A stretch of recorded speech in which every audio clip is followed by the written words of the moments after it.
કે ઘોડો અસવારને ઓળખે. ઘોડો જે અસવારને ઓળખે એટલે ઘોડો ચલાવનાર જો વ્યવસ્થિત હોય તો ગમે એવો ઘોડો સમજી જાય, સીધો સાટ રેવાળ ચાલે. અને ઘોડાને ખબર પડે કે અસવાર છે એનામાં ઠેકાણું નથી, તો એ ઘોડો એને જ્યાં ઈચ્છે ત્યાં અસવારને લઈ જાય. અધિકારીઓનું આવું જ છે.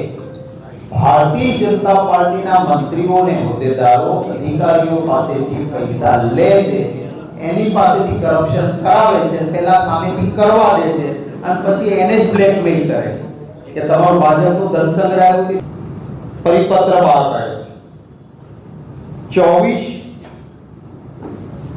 એપ્રિલ 2023 ના રોજ. તમે જોયું 24 એપ્રિલ 2023 ના રોજ એક જાહેરાત આપી કે ભાઈ અમારે પ્લોટો આપવાના છે 2012 થી માંડીને 10,012 સુધીના. તમારી અરજીઓ આપો. પુષ્કળ અરજીઓ આવી એટલે ખબર પડી ગઈ કોને કોને રસ છે એનું લિસ્ટ તૈયાર થઈ ગયું કે ભાઈ આટલા જણાને પ્લોટ જોઈએ છે. જીઆઈડીસી ની ભૂતકાળની ચાલી આવતી નીતિ એવી છે કે જીઆઈડીસી શરૂઆતમાં કાંઈ ન હોય ત્યારે ઉદ્યોગ ત્યાં નાના નાના આવે એટલા માટે શરૂઆતના તબક્કે બેઠા ભાવે અરજી લો, જંત્રીના ભાવે પ્લોટ આપો.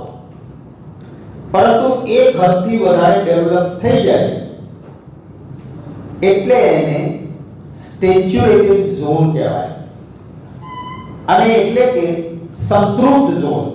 ભાઈ અહીંયા તમારો વિકાસ આટલો થઈ ગયો છે તો હવે બેઠા ભાવે ના અપાય, હવે જાહેરાત આપો, સ્પર્ધા કરાવો અને સરકારને 1 રૂપિયો પણ વધારે મળતો હોય તો એ રૂપિયો વધારે લઈ અને હરાજીથી આપો. આ નીતિ. આપણે શું કર્યું પહેલા કે અમારે બેઠા ભાવે આપવા છે અને એટલે આ સેચ્યુરેટેડ ઝોન નથી, અરજીઓ આપો. 24 એપ્રિલ 2023 ના રોજ દહેજ અને સાયખા માટે આવી અરજીઓ માંગી. એ પછી ખબર પડી ગઈ આટલા લોકોનો રસ છે કે તો બહુ બધા છે, આમાં આપણને ફાયદો થશે. એટલે શું કર્યું એમણે, મેં આપને એક પરિપત્રો સરકારના આપ્યા છે. આપ જરા એને આ પરિપત્રો છે એનું પહેલું પાનું જુઓ. પહેલા પાનામાં લખ્યું છે 27/7/2023 એપ્રિલ મહિનામાં માંગ્યું અરજીઓ, 3 મહિના પછી આ પરિપત્ર બહાર પાડ્યો. આ પરિપત્રમાં એવું કહ્યું કે ભાઈ જે આ અરજીઓ છે ને કે તમારી આવી છે પણ આ તો હવે સેચ્યુરેટેડ ઝોન છે, સંતૃપ્ત ઝોન છે, માટે હરરાજી વગર આપી શકાય નહીં. અને હરરાજીનો બેઠો ભાવ છે એ ઔદ્યોગિક ભાવ એટલે કે જંત્રીનો ભાવ પ્લસ 20%, એનાથી નીચેથી હરરાજી શરૂ જ ના થાય. અને સેચ્યુરેટેડ ઝોનમાં તમને ફળવાનું હોય તો પણ જ્યાં સુધી કામ શરૂ ન કરો ત્યાં સુધી તમારા નામે ન થાય. આવી કડક શરતો છે અને જેટલી અરજી આવી હતી એ બધી રદ કરીએ છે. એટલે પહેલા લોકો જે અરજી કરી હતી બધાનું લિસ્ટ આવી ગયું હતું, બધા દોડાદોડી ચાલુ કરી કે સાહેબ આ તો હરાજી થાય તો 10,000 રૂપિયા વાર ના થાય અને તમે બેઠા આપી દેશો તો જંત્રી પ્રમાણે 2,870 રૂપિયા થાય. દર ચોરસ મીટરે 7,000 કરતા વધારે રૂપિયા સરકારને મળશે. એટલે આ ભાજપના મળતિયાઓએ અરજીઓ વાળા કીધું બોલો દર ચોરસ મીટરે 7,000 સરકારમાં ભરવા છે કે અમે કંઈક રસ્તો કાઢી આપીએ. પહેલા 5 લાખ ચોરસ મીટર આપવાની છે જમીન, પછી અમારે 20 લાખ ચોરસ મીટર આપવાની છે. તમારું જો મોબાઈલ છે ને હું કાલ કરતો હતો આમ ઊભો રાખીને કેલ્ક્યુલેટરમાં ગણીએ કે 5 લાખ ચોરસ વાર અને 20 લાખ ચોરસ વાર એટલે 25 લાખ ચોરસ વાર ગુણ્યા 7,000 રૂપિયા. તો મોબાઈલનું કેલ્ક્યુલેટર આંકડો લખી શકતું નથી, લખે છે ડેસિમલમાં, તમારે મોબાઈલ ઊંધો કરવો પડે અથવા મોટું કેલ્ક્યુલેટર લાવવું પડે. મોબાઈલનું કેલ્ક્યુલેટર છે આટલો ભ્રષ્ટાચાર. મેં તો પછી મોબાઈલ આડોઈ કર્યો અને કોમ્પ્યુટરમાં કેલ્ક્યુલેટર ચાલુ કરીને ગણ્યું એટલે ખબર પડી કે પહેલા તબક્કે 5 લાખ ચોરસ મીટરમાં 3 અબજ અને 50 કરોડ રૂપિયા સરકારની તિજોરીમાં નહીં નાખવાના, ખાઈ જવાના.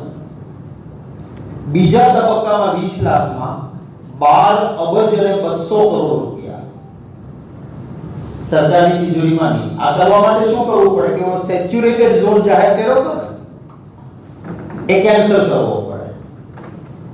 એટલે એપ્રિલ મહિનામાં અરજીઓ મંગાવી કે લાવો અરજીઓ.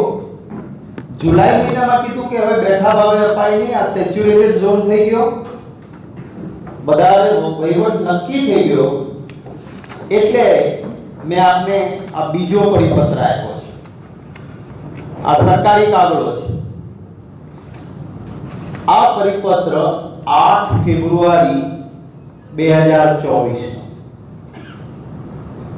સાતમા મહિનાથી ફેબ્રુઆરી સુધીમાં વહીવટ થયો 2024 સુધીમાં, અને 6 મહિનામાં સરકારે બીજો પરિપત્ર જીઆઈડીસી બહાર પાડે છે કે ના ના હવે આ સેચ્યુરેટેડ ઝોન નથી, અમે આ બધું ભેગું કરીને ગણતરી કરી લઈશું અને હવે સેચ્યુરેટેડ ઝોન નહીં એટલે હરાજી કરવાની નહીં, બેઠા ભાવે આપવાની, એટલે 2780 માં આપવાની. આ જ જગ્યાએ 2 વર્ષ પહેલા એશિયન પેઇન્ટ્સે જમીન લીધી, એને 8000 કરતા વધારે રૂપિયા સ્ક્વેર મીટર લીધી. મેં તપાસ કરાવી કે એટલું ઇન્ફ્રાસ્ટ્રક્ચર સારું છે એશિયન પેઇન્ટ્સ કરતા મિનિમમ 10000 રૂપિયા ચોરસ વારના મળે ઝઘડિયામાં અને આજુબાજુ વિસ્તારમાં જ્યાં કોઈ ઇન્ફ્રાસ્ટ્રક્ચર એટલું સારું નથી જેટલું સાયખામાં ને દહેજમાં છે. ત્યાં આગળ 2022માં હરાજી થઈ. 2022માં હરાજી થઈ ત્યાં 8000 અને 9000 રૂપિયા ચોરસ મીટરના ઊંચા. તો અહીંયા કેમિકલ ઝોન ડેવલપ્ડ ઝોનમાં કેટલા પૈસા આવે તમે કલ્પના કરો. આ તમારા કોણ મંત્રી સામેલ છે આમાં? ઇન્ડસ્ટ્રીઝ મિનિસ્ટર શું કરે છે? તમારા જીઆઈડીસી ના એમડી શું ફરજ છે? શું કરે છે? શું આવી લૂંટ ચલાવવાની છે અને પછી પાછું કહેવાનું કે મૃદુ ને મક્કમ? અને ગુજરાત રાજ્યના મુખ્યમંત્રી, મને કોઈ કહ્યું છે સાચું કે ખોટું ખબર નથી, તો ભૂપેન્દ્રભાઈ જ કહે છે કે આની ફાઇલ જ્યારે મોકલાણી ત્યારે એમણે ના પાડી કે જે કરવું એ જીઆઈડીસી કરે, હું સહી નહીં કરું. પણ આ મૃદુતા ન રાખવી જોઈએ. ફાઇલ મંગાવીને પોતે આવા પ્રકારના ભ્રષ્ટાચારને રોકવો જોઈએ. જે મંડળ જીઆઈડીસી નું વહીવટી સંચાલન મંડળ હોય છે, જેમાં ઉપાધ્યક્ષ બોર્ડ, એ બોર્ડે પહેલા ઠરાવ કર્યો ફાઇલ મંગાવી કે આ તો સેચ્યુરેટેડ છે. પહેલા બોર્ડ કહે છે કે અરજીઓ મંગાવો. અરજીઓ આવી ગઈ, સ્પર્ધાવાળી થઈ ગઈ, ખૂબ લોકોને જોઈએ છે, ડિમાન્ડ અને સપ્લાયમાં સ્પર્ધા છે, ડિમાન્ડ વધારે છે, સપ્લાયમાં ફાયદો ક્યાંથી કેમ કરાય બધું અરજીઓ આવી ગઈ.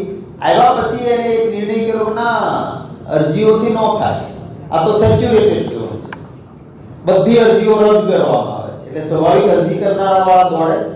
લિસ્ટ તો હતું જ, જેણે અરજી કરી તેનો સંપર્ક કે જો સેચ્યુરેટેડ ઝોન એટલે જાહેર હરાજી થાય તો તમને 10000 રૂપિયા સ્ક્વેર મીટર પડે કે 12000 પડે. અમારે બેઠા આપવાનું છે તો 2780 માં 2780 માં આપી આપીશું. બોલો તમે બધા ભેગા થઈ વહીવટ કરો તો અમે પાછું આને સેચ્યુરેટેડ માંથી નોન સેચ્યુરેટેડ કરી દઈએ અને હરાજી વગર આપીએ. એ વહીવટ ચાલ્યા પછી ફરી સંચાલક મંડળ એવું એ જ જાય છે અને એ નિર્ણય કરે છે. અધિકારી નથી કરતો, મંડળ કરે છે, બોર્ડ. મંડળમાં સાહેબ પોલિસી નગર નિર્ણય કરવાનો તો મંત્રીની મંજૂરી જોઈએ છે. આમાં કોઈ ચેરમેન તો પોલિટિકલ છે જ નહીં, બધા સરકારી અધિકારી. બિલકુલ, મંત્રી મારી માહિતી પ્રમાણે મુખ્યમંત્રી શ્રી જે છે એ સ્પષ્ટતા કરે મને ખબર નથી. મને કોઈ અધિકારીએ કહ્યું કે સાહેબ સીએમઓ સુધી આ ફાઇલ ગઈ. સીએમઓ એ કહ્યું કે આમાં અમારે પડવા ન થતું, તમારી રીતે તમે કારણ મૃદુ છે ને એટલે એમણે હાથે ના કાંઈ ન કહેવું પડે, આમાં કંઈ લખ્યું જ નહીં. કાંઈ લેખું પાછી મોકલી દીધી તમારી કક્ષાએ નિર્ણય કરો. ભગવાનસિંહ રાજપૂતે રાખ્યું. વિકસિત વિસ્તારમાં જીઆઈડીસી ની જરૂર નથી. નાનો વિસ્તાર છે, જિલ્લો છે જે અવિકસિત છે ને ત્યાંના નાના નાના ઉદ્યોગકારો, કોઈ વિશ્વકર્મા સમાજના, કોઈ મિકેનિક, કોઈ બિલ્ડર, કોઈ નાની વસ્તુઓ બનાવનારો, એને એક પ્લેટફોર્મ મળે અને ત્યાં રોજી કરનારા માણસને દૂર ન જવું પડે, એને ત્યાં રોજી મળે. આ જીઆઈડીસી નો હેતુ. આવી જીઆઈડીસીઓ અનેક જગ્યાએ ડિમાન્ડ તાલુકા મથક પર પેન્ડિંગ છે, સરકાર કરતી નથી. ચૂંટણી સમયે જાહેરાત કરે કે અહીંયા અમે જીઆઈડીસી બનાવીશું, નથી કરતી.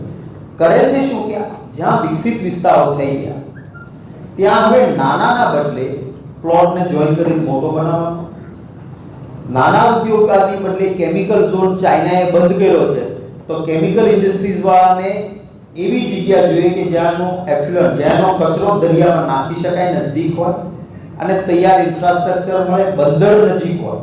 કે હવે ચાઇનાને કેમિકલની જરૂર પડશે અને પ્રોડક્શન બંધ કરાવી દીધું તો ચાઇનાને કેમિકલ જોઈએ તો દરિયાઈ રસ્તે ચાઇના જવું હોય તો એવી જગ્યાએ મળે પ્લોટ કે તરત બાજુમાં પોર્ટ હોય.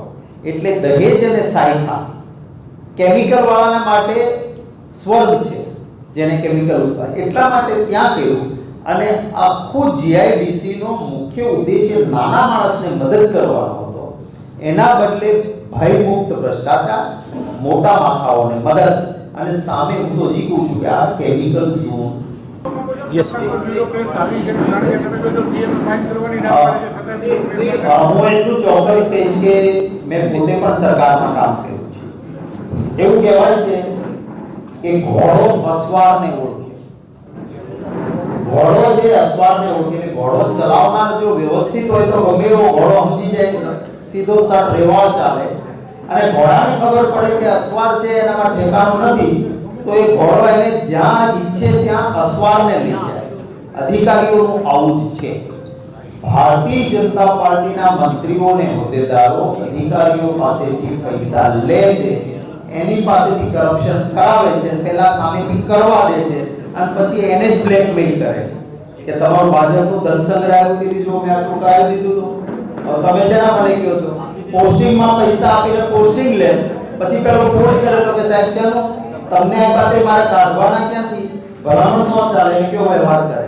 અને મને દુઃખ છે કે મંત્રીઓ, મિનિસ્ટરો એમ કે મેં ફોન કરી દીધો છે ને હવે તમે જરા કલેક્ટરને મળી લીધું ને એનો વ્યવહાર કરી દીધો. અરે શું વ્યવહાર?